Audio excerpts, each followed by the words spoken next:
constituée de cellules, il reste difficile d'imaginer, de visualiser la complexité du fonctionnement d'une seule cellule. Imaginez. La membrane de la cellule est comme une fine peau de molécules de graisse. Des protéines dressées comme des mains captent, filtrent et pompent minéraux, sucres et autres nourritures. D'autres protéines réceptionnent des messages sous forme d'hormones et de macromolécules. Ces récepteurs transmettent le signal à l'intérieur de la cellule. Certains messagers atteignent le réseau du réticulum endoplasmique. Au signal, le calcium jaillit du réticulum. Il stimule et module l'activité de la cellule. Ensemble, calcium et messagers peuvent ordonner au réseau de microfilaments sous la membrane de se contracter, de se relâcher ou de se fragmenter. Des protéines assemblées en nid d'abeille avalent des morceaux de membrane chargés d'hormones, de récepteurs et parfois de virus. Dans le cytoplasme, la structure protéique se disloque, libérant une vésicule de membrane avec son chargement. La mitochondrie est l'organelle qui fournit l'énergie dont la cellule a besoin pour actionner ses pompes, ses moteurs et ses micro-machines. Cette usine électrique miniature voyage le long de microtubules grâce à des protéines motrices. Les mitochondries sillonnent ainsi le cytoplasme, véritable soupe d'enzymes, de micro-machines et d'organelles en constant état de flux.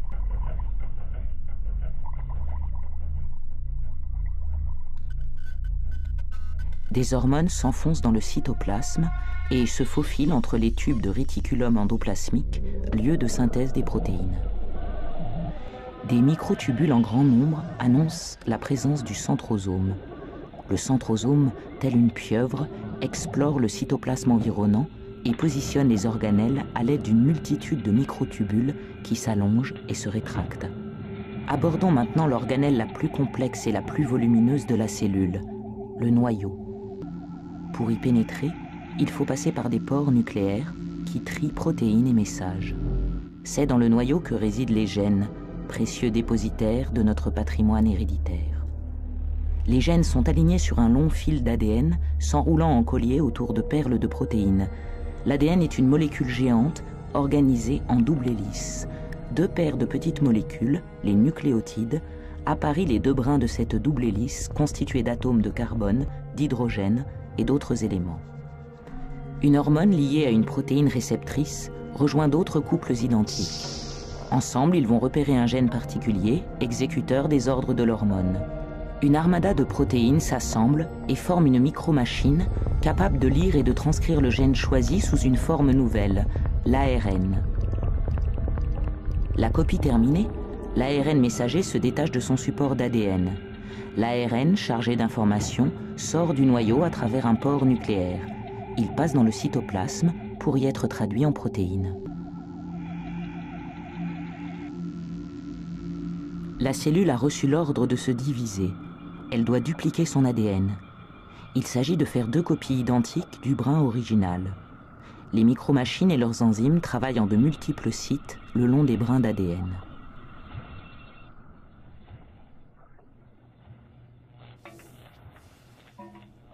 Les brins doivent ensuite se condenser pour être répartis équitablement lors de la division. Des protéines de structure et des enzymes orchestrent les phases de condensation, de repliement et d'enroulement du brin d'ADN et de sa cohorte de protéines. Ils vont former les chromosomes, dont la taille se mesure en microns. Une multitude de microtubules fusent des centrosomes qui, comme les chromosomes, se sont dupliqués. C'est la mitose, l'événement le plus spectaculaire dans la vie de la cellule. Désormais, les paires de chromosomes et les arceaux de microtubules organisés en fuseaux architecturent le centre de la cellule. Dans un premier temps, les paires de chromosomes glissent le long des microtubules. Puis les microtubules capturent les chromosomes en leur centre, au niveau d'une structure en forme de disque, le kinétochore.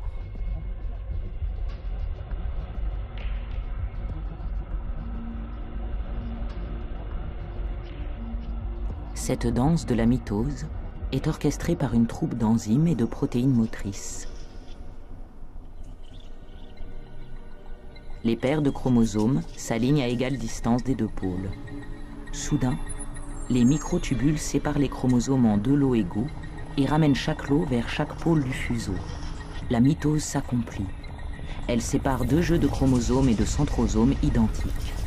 Un anneau de contraction fait de microfilaments scinde alors la cellule en son milieu en 2 cellules filles.